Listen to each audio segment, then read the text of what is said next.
Word filler. Word filler, a ch1 of Patreon translation. Read with caution. Chapter 1. My sister is Graphia. The underworld, a realm ruled by devils, fallen angels, and other supernatural beings. A place where power determined one's fate. Inside a grand, ancient castle. Ha! Ha! A young man stood in the training yard, gripping a longsword as he relentlessly swung it. 9,997, 9,998, 9,999, 10,000. His breath came in ragged gasps. Lowering his sword, he wiped the sweat from his forehead. He was 16 years old, with short silver-white hair and sharp black eyes. Though still youthful in appearance, his gaze carried a rare steadiness and determination beyond his age. Zane, no slacking off. Today, you must complete 100,000 swings. A cold, commanding voice rang out from behind him. Understood, sister. Zane replied, sighing in resignation. Honestly, you're always so serious. You're really not cute at all. Muttering to himself, he resumed his swings. Zane was a transmigrator, he had no idea how it happened, but he had been reborn into this world. His new name, Zane Lucifuge. At first, he doubted the reality of it all. But after a few years, it became undeniable. He had been reincarnated into the world of high school DxD. A world where devils, fallen angels, dragons, and even gods roamed freely. And the person who had just spoken was none other than his older sister, Graphia Lucifuge. In the original story, Graphia was the personal attendant and queen of Zexxy Lucifer, known as the strongest queen in the underworld, her title, the silver-haired queen of annihilation. But in this world, things were different. Graphia had been born into the prestigious Lucifuge clan, a noble family that had served the original devil king Lucifer for generations. During the underworld civil war, she had fought as part of the old Satan faction, clashing against the reformists who sought to change devil society. In her bid for supremacy, she even challenged Seraphal Leviathan for the title of the strongest female devil. Although she lost, her power had already reached the level of a Mao. As a result, the Lucifuge clan retained its standing as one of the most powerful noble families in the underworld. However, due to the war, the clan had nearly been wiped out. Now, only two members remained, Graphia and Zane. Zane had once believed that being born into such an esteemed family, and having a powerful sister, meant he was destined for greatness. That he would effortlessly surpass even the devil kings, command an army of beautiful subordinates, and enjoy the extravagant life of a devil. After all, wasn't that how things usually went in stories? Look at Riser Phoenix, wasn't he a prime example of what it meant to be a noble devil? Unfortunately, reality was far less kind. As the last male heir of the Lucifuge family, Zane lacked any exceptional talent for magic. Despite years of grueling training, he remained at the level of a low-class devil. Compared to his peers, Rias Grimori and Sona Citri, who had already reached the level of high-class devils, his progress was nothing short of humiliating. Even he had been tempted to give up. But Graphia never allowed him to. Day after day, she forced him through relentless training, refusing to let him abandon his potential. And so, in the eyes of the underworld, Zane had earned the reputation of being a good-for-nothing. But he didn't care. 99,997, 99,998, 99,999, 100,000.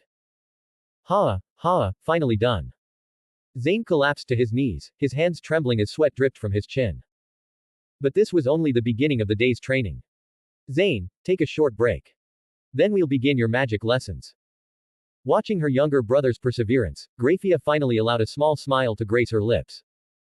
Phew, got it, sis. He exhaled in relief and dropped onto the ground, cherishing his brief moment of rest. But soon, it would be time to train his magic. Unfortunately, due to his abysmal talent, he had only managed to learn a few basic spells over the years. Spells like teleportation magic, memory erasure, magic bullets, healing magic, and the most crucial one for devils, contract magic. To form pacts with humans, devils required contract magic. And to create a peerage, they needed the evil pieces. The world of high school DxD was a fascinating and dangerous place. While humans were the dominant race in sheer numbers, true power rested in the hands of demon kings and gods. And beyond them existed beings on an entirely different level, like Ophis, the infinite dragon god, and Great Red, the true dragon of dragons. Creatures that stood at the very peak of existence. In a world like this, Zane refused to remain ordinary. he would never stand idly by while the people he cared about were taken from him. If he lacked talent in magic, then he would hone his swordsmanship to perfection. While others played, he trained. While others rested, he pushed himself further. And through sheer madness and dedication, his swordsmanship had reached a level of terrifying mastery. When it came to the way of the sword, he was confident. No one in this world could match him. In his past life, he had been an ordinary person. But now, having been reborn in this incredible world, he refused to waste the opportunity. To achieve his dreams, he needed power. And he would claim it, no matter what it took. Chapter 1. Transmigration into the world of Tokyo Ghoul. Tokyo, 20th Ward. I really did transmigrated. Standing amidst the unfamiliar yet eerily familiar streets, Kanzaki Ryoma took a deep breath. The realization was beginning to settle in. Especially when his gaze fell upon a woman sitting nearby, one with long, silky purple hair tied with a rabbit ear-shaped ribbon. A pair of red-framed glasses rested on her delicate face, complementing her white dress. She carried herself with an elegant and intellectual air, the epitome of refined beauty. Kamishiro Rise. There was no mistaking it. The infamous, binge eater, of the 20th Ward sat right in front of him. And the place he currently stood. None other than the antique coffee shop. His last memory before waking up here was of a truck barreling toward him. The impact should have killed him, but instead, he woke up in the world of Tokyo Ghoul. Just as the weight of the situation hit him, a mechanical, emotionless voice echoed in his mind. Ding. System successfully activated. Default fusion, Uchiha Madara. A translucent panel materialized before his eyes. Host, Kanzaki Ryoma. Identity, human. Age, 18. Fusion object, Uchiha Madara. Fusion progress, LV-10-100s. Equipment, none. Abilities, 1 Tomo Sharingan, Hashirama Cells LV-1, Taijutsu LV-1. Jutsu, Fire Style, Great Fireball Technique C Rank Fire Style, Phoenix Fire Jutsu C Rank Fire Style, Dragon Fire Jutsu C Rank Body Flicker D Rank. Fusion points, 0. System shop, locked. Ryoma's eyes widened. He had obtained Madara's powers. If this fusion progressed, he might unlock even more of the legendary Uchiha's abilities. At the same time, a flood of new information poured into his mind. Though he had been transported into this world, he was now a legal citizen of Tokyo, fluent in Japanese, and had an identity that would allow him to blend in. The system had taken care of the details. Lost in thought, he almost didn't notice Kamishiro Rise smiling at him. It was a small, delicate smile, one that exuded both elegance and warmth. But Ryoma knew the truth. Behind that gentle, intellectual facade lurked a ruthless predator. Rise was no ordinary woman. She was an S-rated ghoul, a monster that fed on humans. And he was nothing more than her next meal. Just then, another system prompt popped up. Ding. The host has triggered a mission, God-tier choices. 1. Ignore Kamishiro Rise's smile. Reward, 1 fusion point. 2. Glare at her and shout, what are you looking at? Reward, 10 fusion points. 3. Walk up and confess your love to Kamishiro Rise. Reward, 50 fusion points. Ryoma's mouth twitched. He glanced at the third option. 50 points. That would get him halfway to his first fusion upgrade. His hesitation lasted only a moment before he made his decision. Rising to his feet, he confidently strode toward Kamishiro Rise. Her eyes flickered with amusement as he approached, curiosity replacing her initial indifference. Then, with the straightest face possible, Ryoma declared.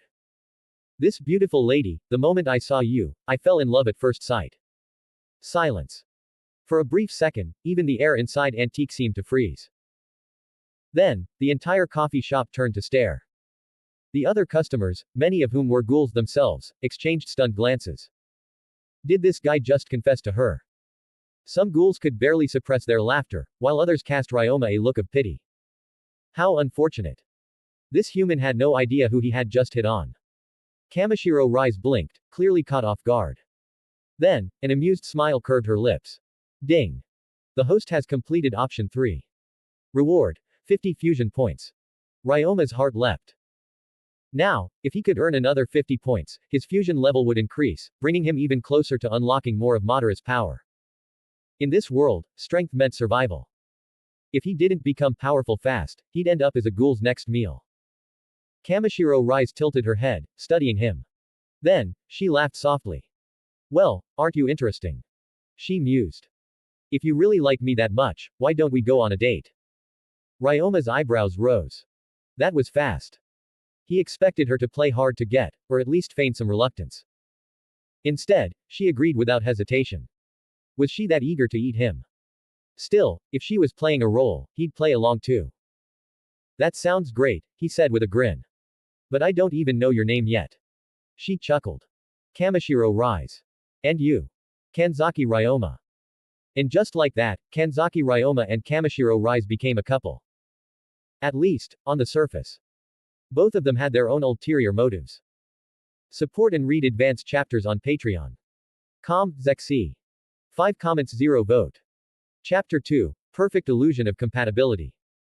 Then, Miss Kamishiro, I'll sit next to you. Kanzaki Ryoma casually pulled out a nearby chair and sat beside Kamishiro Rise. His demeanor was natural, unforced, like it was the most ordinary thing in the world. To be honest, he found this whole situation amusing. Even if this was nothing more than a pseudo-relationship, it was still interesting in its own way. What made it fascinating was knowing the real Kamishiro Rise. He was fully aware that she would eventually try to eat him, yet that just made the process leading up to it all the more thrilling. As long as he didn't push too hard, Rise wouldn't attack him in public, especially not here, in the antique coffee shop. This was neutral ground, ruled by the SSS-rated ghoul, the one-eyed owl, the manager of the 20th ward. Just call me Rise, she corrected him with a playful smile. We're dating now, aren't we? No need for formalities. Alright, Rise-san, Ryoma responded smoothly. Their supposed relationship was already drawing attention. Though no one openly commented, whispers spread among the cafe's patrons. Most of them were ghouls. And very few of them would dare to get on Rise's bad side. At the front counter, Kirishima Tuka, who was wiping down some cups, glanced at the two of them with an unreadable expression. Ryoma and Rise had no shortage of topics to discuss. Of course, that was because both were actively steering the conversation. Do you have any hobbies? Rise asked, twirling a strand of her violet hair between her fingers. I think we should get to know each other better.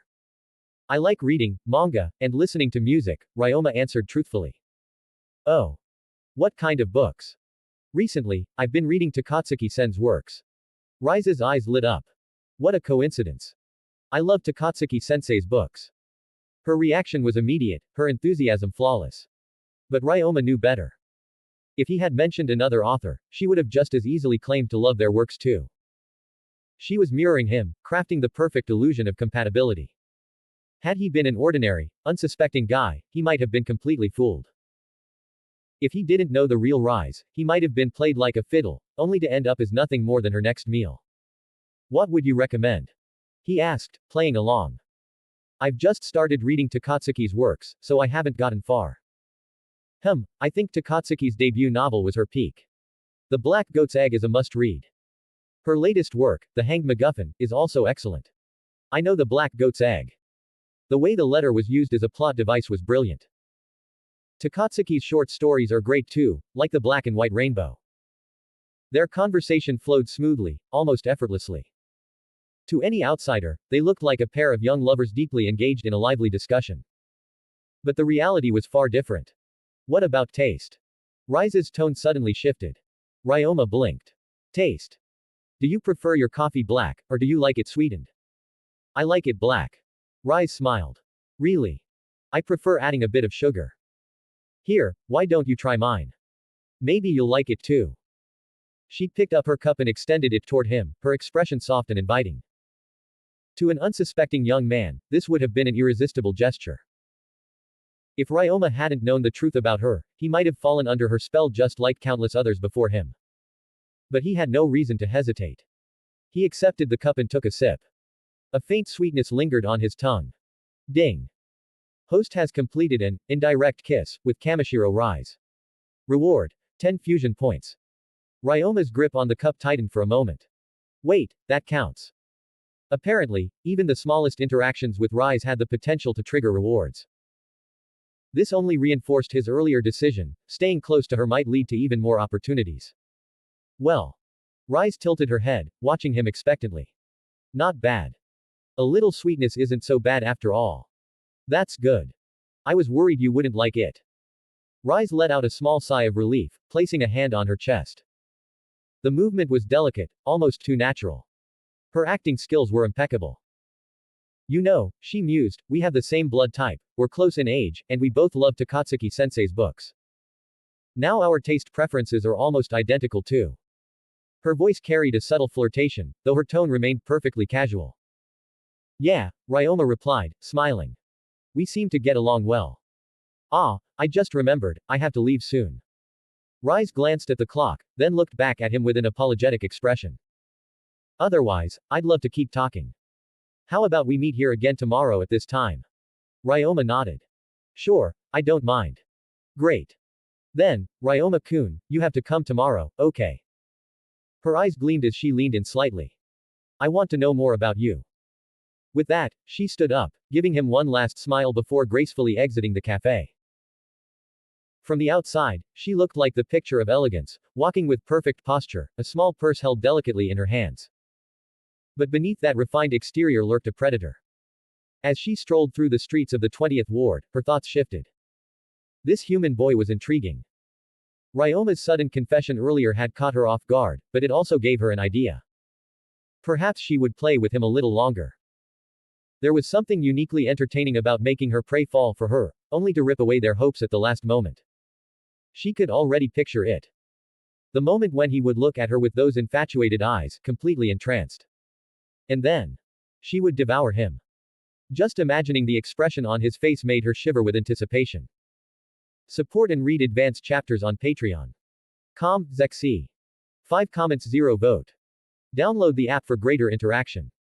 You can chat with me about my writing experience apart from the comments section. Zexxy. Download app now. Chapter 3, Takatsuki-sen. After Kamishiro Rise left, Kanzaki Ryoma remained in the coffee shop, taking his time before heading out. After all, several key figures from the original story were still present, Yoshimura Kuzan, Kirishima Tuka, and Yomo Renji. He figured there was always a chance the system's reward mechanism might trigger again. That said, Ryoma had no intention of deliberately drawing attention to himself or striking up unnecessary conversations. Instead, he turned his attention to the bookshelves lining the cafe. With a fresh cup of coffee still in hand, he figured he might as well pick something to read. His eyes landed on a collection of novels by Takatsuki-sen. In this timeline, slightly earlier than the main events of Tokyo Ghoul, Takatsuki-sen was already a highly renowned author. But Ryoma knew her true identity. Behind the mask of the beautiful and famous writer lay the SSS-rated ghoul, one-eyed owl, of Aogiri Tree, her real name, Ito Yoshimura. That alone made him all the more interested in her work. He reached for her debut novel, The Black Goat's Egg. Since the original series never detailed the contents of her books, this was something entirely new for him. As he immersed himself in the story, hushed whispers filled the cafe. Even as he read, Ryoma could sense the subtle gazes from nearby ghouls, quietly discussing him. Ding. Host has read The Black Goat's Egg and received 1 fusion point. Midway through the book, the system notification flashed in his mind. Though it was only a single fusion point, what intrigued him was the system's broad reward trigger. Apparently, even reading could earn him points. Was it because this was Takatsuki-sen's work? If that was the case, perhaps he should go through all of her novels. With renewed interest, Ryoma returned his focus to The Black Goat's Egg. Even having read only half, he could already feel the unique imprint of Takatsuki-sen's writing. A heavy atmosphere of despair. A deep distrust of the world. A grim pessimism woven into every sentence. These were themes only someone like Ito Yoshimura, who had grown up in the merciless 24th Ward, could truly express. Despite its bleakness, the story was compelling. In fact, it was precisely because of its distinctive style that it stood out. Generic stories were forgettable. This, however, was something memorable. Before he realized it, the sky outside had turned dark. His stomach growled slightly. Time for dinner. Sliding a bookmark between the pages, Ryoma rose from his seat and made his way toward the front counter. Excuse me, could I borrow this book for the night? I'll return it tomorrow morning, he asked. Behind the counter stood a girl with short blue-purple hair, dressed in a work uniform. Her bangs fell over her right eye, giving her a quiet, somewhat shy appearance. There was no mistaking her identity. Kirishima Tuka. Without looking up from her work, she responded coldly, "We don't do book rentals." Then, after a pause, she added, "But if you really want to borrow it, you'll need to leave a deposit. As long as you return it on time, you'll get it back." Her reasoning was simple: there was a good chance this human wouldn't be alive tomorrow to return the book. Especially since Kamishiro Rise had already marked him as prey. Fair enough, Ryoma replied, reaching into his pocket. The system had already filled him in on his background. Apparently, he was now a legal resident of Tokyo, a student at Kami University, and financially well off. His parents were deceased, but he owned both a house and a car. All fabricated by the system, like an author rewriting a character's backstory. Kami University. If he remembered correctly, it was one of Tokyo's top universities in this world, comparable to a prestigious national school. The system had definitely gone out of its way to set him up with a solid background, though none of it mattered compared to the power of Madara's fusion. Everything else was just a bonus. Without hesitation, he handed over the deposit to Kirishima Tuka. Taking the book with him, he left Antique. As the door shut behind him, Tuka watched his back for a moment. "You seem interested in that guy," a teasing voice came from behind her. It was Irumi Kaya, another waitress at Antique. Tuka frowned. "No. I just don't like watching a human being treated as prey." Kaya chuckled. "There's nothing we can do. Rise is a force of nature. Everywhere she goes, she leaves chaos behind. Even the leader of the 6th Ward was taken down because of her." "I know," Tuka muttered. "That's why I don't plan on interfering." Despite her words, she couldn't shake the uneasy feeling in her chest. Why did the manager even allow someone like Rise to stay here? She and the others could never understand Yoshimura's reasoning. But from an omniscient perspective, it was obvious, Rise's real identity was that of a breeding tool for the Washu clan. The very same Washu clan that Yoshimura feared the most. Interfering with her would only draw unnecessary attention, threatening the fragile peace Antique had built. None of the cafe staff knew the full picture. They only saw Yoshimura tolerating Rise's reckless actions without understanding why. Meanwhile, Ryoma walked through the dimly lit streets of Tokyo. He held the book in one hand, flipping through its pages as he walked. Every now and then, he would glance up to avoid bumping into someone. Then, out of the corner of his eye, he noticed a familiar figure. A petite girl stood nearby. Something about her presence made him pause. Looking up, he saw her clearly. Takatsuki-sen. The very author of The Black Goat's Egg. Or rather, Ito Yoshimura. Support and read advanced chapters on Patreon. Zexxy. 2 comments 0 vote. Chapter 4, The Unkillable Owl. The girl standing before him had messy, shoulder-length green hair, a petite and slender frame, and striking emerald eyes that shimmered under the dim streetlights. Though her youthful appearance made her seem like a teenager, she was actually 24 years old. Yoshimura Ito. And behind that delicate, almost fragile facade lurked something far more sinister.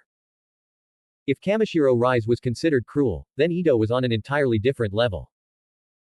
Unlike Kaneki Ken, who became a half-ghoul through surgery, Ito was a natural half-ghoul, the only one of her kind.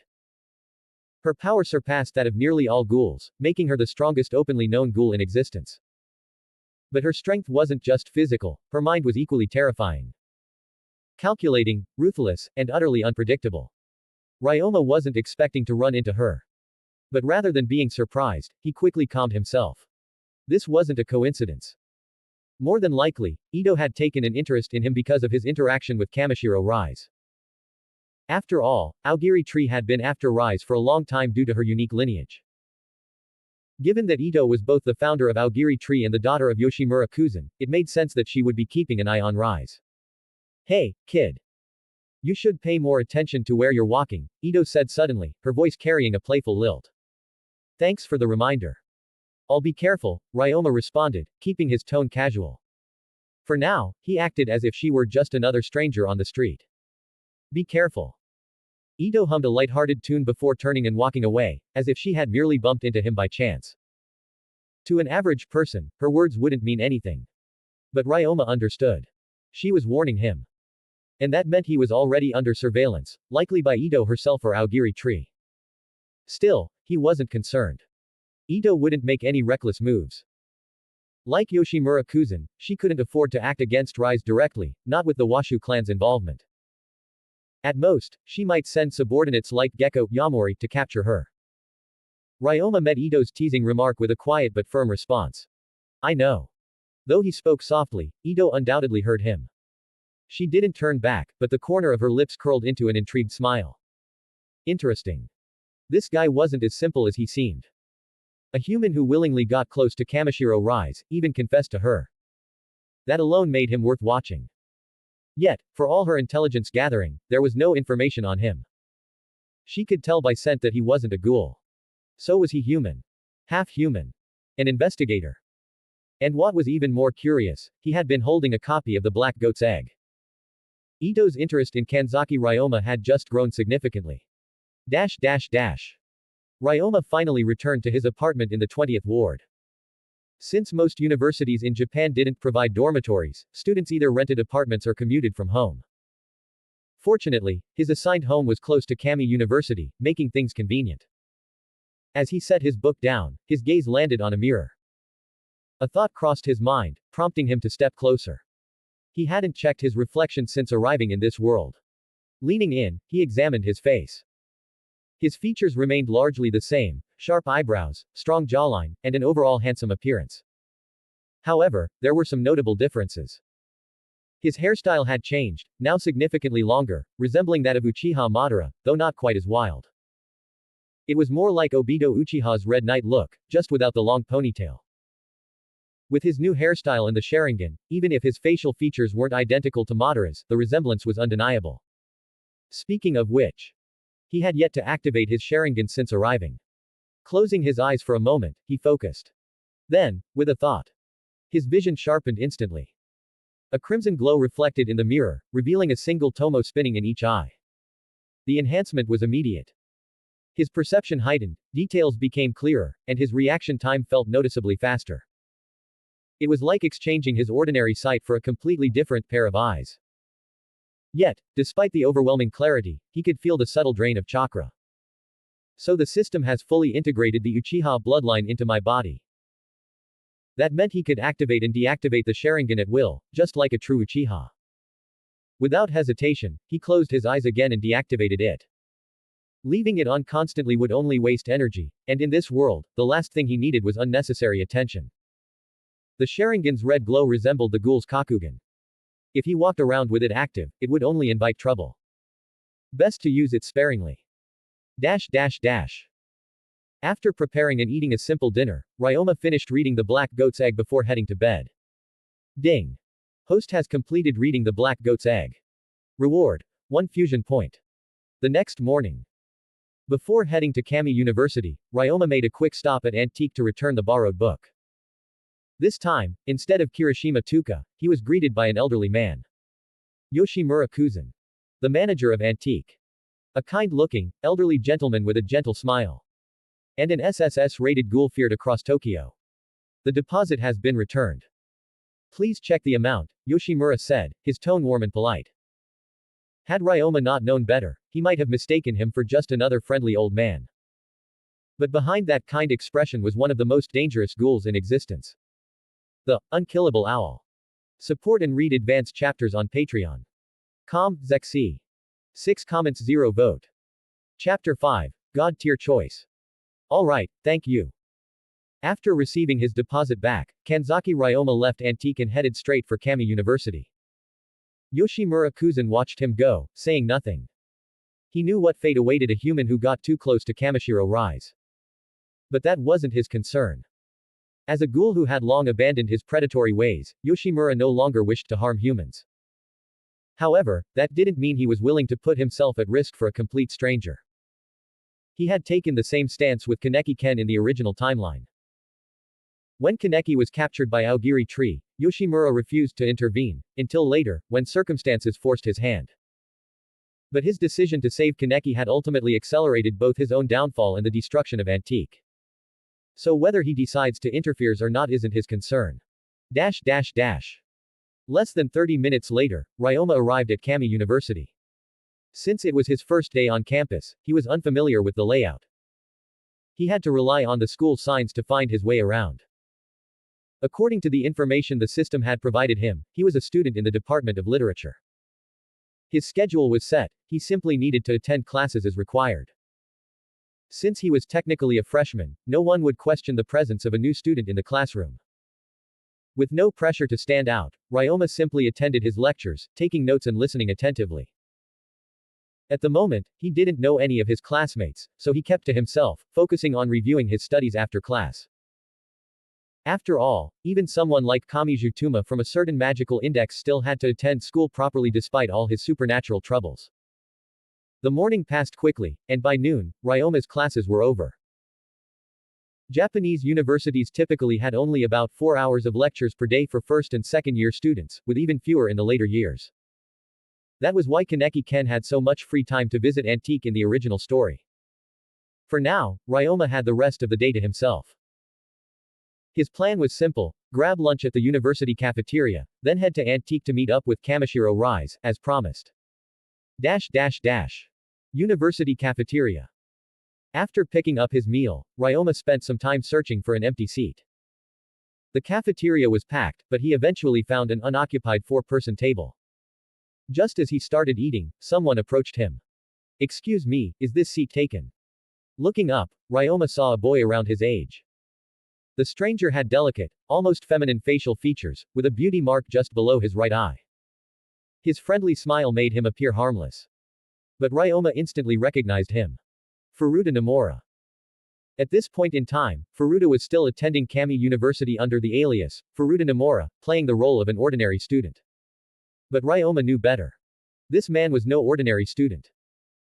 Furuta was already working for the Commission of Counter Ghoul, CCG, while simultaneously spying on Kamishiro Rise. It was highly likely that he had already begun setting up the infamous construction site steel beam accident. Given that Furuta had been watching Rise, it was inevitable that he would notice Ryoma as well. After all, in the original story, Kaneki Ken merely admired Rise from afar, he never actually dated her. Ryoma, on the other hand, had boldly confessed and entered a relationship with her. It made sense that Furuta wouldn't be able to sit still after hearing about it. Of course, go ahead, Ryoma replied politely. He was curious to see what Furuta was planning. Thanks. Furuta sat across from him and began eating. But he did nothing unusual. He simply ate in silence, behaving like any other student. Ding. Host has eaten with Furuta Nomura. Reward: 1 fusion point. Ryoma raised an eyebrow. The system had triggered again, this time, just from eating a meal with Furuta. It seemed that even the most mundane interactions could earn him points. Still, he knew Furuta wasn't the type to act hastily. From Furuta's perspective, and even from Ito Yoshimura's, Ryoma was just an ordinary human who had coincidentally gotten involved with Rise. At most, Furuta was pretending to be a bystander while keeping an eye on him. For now, neither of them would make a move. Afternoon. Ryoma arrived at Antique as planned. Kamishiro Rise was already there, waiting for him. But what caught his attention wasn't Rise, it was someone sitting nearby. A thin, unassuming young man with dark hair, neatly styled like a model student. He held a copy of The Black Goat's Egg in his hands, his eyes glued to the pages. Kaneki Ken. Ryoma wasn't surprised to see him here. At this point in time, Kaneki had a deep admiration for Rise. Whenever he had free time, he would come to Antique just to catch glimpses of her. He likely hadn't been here yesterday because of his schedule. Ryoma ignored him and walked straight to Rise. Sorry, Rise-san, did I keep you waiting? Since they were students of the same age, calling her, Rise-san, felt most appropriate. Rise gave him a warm smile. No, I just got here too. Kaneki, who had been reading, immediately froze. His eyes darted toward the two of them. Something felt off. That beautiful, charming girl seemed unusually close to that guy. Kaneki was no longer paying attention to his book. Though he held it in his hands, his eyes kept sneaking glances at Ryoma and Rise. Then, Rise casually suggested something unexpected. By the way, do you have any plans this afternoon? She asked. If not, why don't we go on a date? I've heard that spending time together is important for strengthening relationships. That sounds great, Ryoma answered smoothly. Kaneki's world shattered. A date. A couple. That beautiful girl was already someone's girlfriend. His grip on the book tightened. His heart sank. Ding. Host has triggered a God-tier choice event. 1. Ignore Kaneki Ken's heartbreak. Reward. 1 fusion point. 2. Discuss Takatsuki Sen's works with Kaneki Ken and pretend to be a fellow fan. Reward. 10 fusion points. 3. March over to Kaneki, shout, Korra. And tell him to stop staring at your girlfriend. Reward. 20 fusion points. Ryoma smirked. Now, this was interesting. Support and read advanced chapters on Patreon. Zexxy. 12 comments 0 vote. Chapter 6. A Date with Rise. Ryoma stared at the 3 choices before him, feeling slightly speechless at the third option. Telling Kaneki Ken to keep his eyes open and stop looking at his girlfriend was basically psychological warfare. Sure, it offered the most fusion points, but Ryoma didn't always pick options based on rewards alone. He had to consider the situation. Back when he first watched Tokyo Ghoul, he had always thought Kaneki's life was tragic enough. There was no need to crush him even further. So, he chose the second option, striking up a conversation with Kaneki about books. But now wasn't the right time. Kamishiro Rise was about to take him on a date. Before leaving, Ryoma deliberately glanced at Kaneki to ensure the system didn't register that he was ignoring him. Kaneki, who had been stealing glances at Rise, panicked the moment their eyes met. He quickly looked away, terrified that Ryoma might start trouble with him. Rise, of course, noticed Ryoma's shift in attention. What's wrong? She asked. Ryoma didn't answer until they had stepped outside. Nothing, I just noticed that guy kept sneaking looks at you. Really? Ryoma-kun isn't jealous, is he? Rise teased, her voice dripping with amusement. You don't have to worry at all, I'm only interested in you. She said it so sweetly that any ordinary boy would have fallen for it instantly. But Ryoma knew better. Yeah, of course. I'd never doubt Rise-san's feelings, he replied with a calm smile. If he had the ability to fake blush, he would have added that in too, just to play along.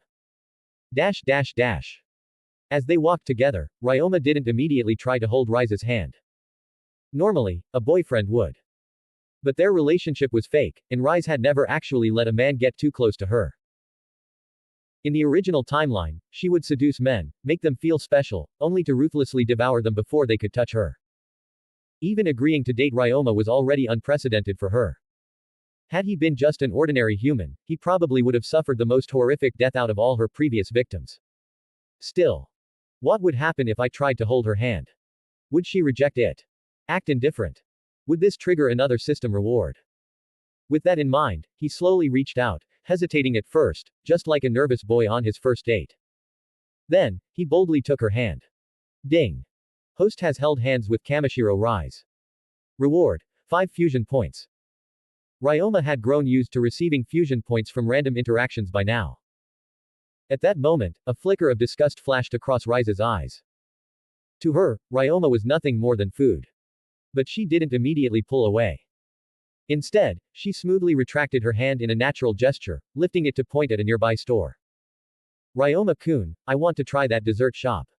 She said cheerfully. Ryoma smirked internally. There it is. As expected, she avoided his touch, just in a more subtle way. Dessert shop.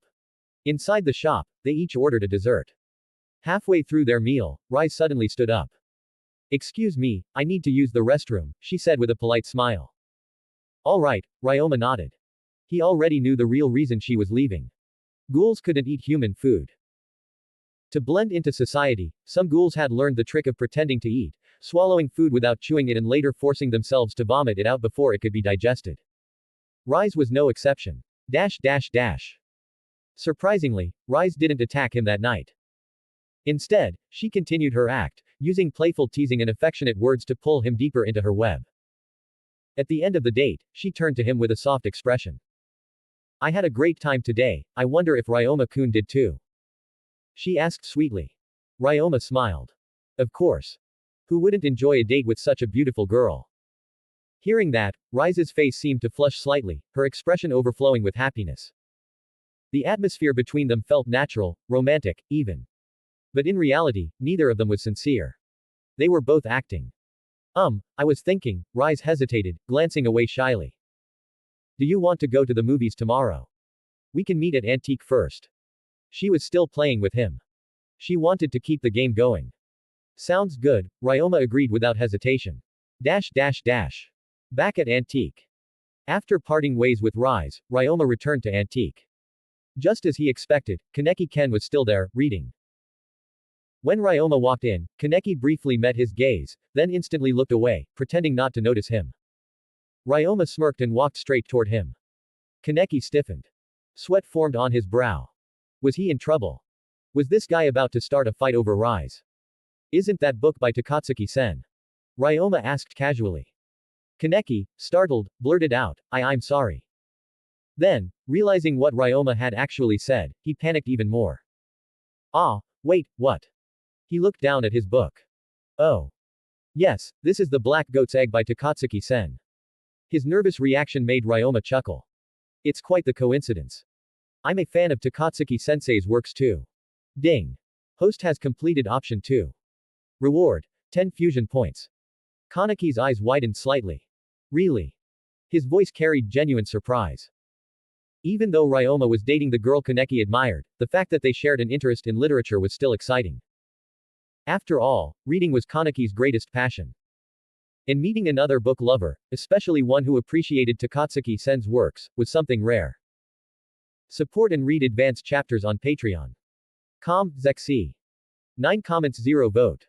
Chapter 7, Befriending Ken Kaneki. Of course, it's true.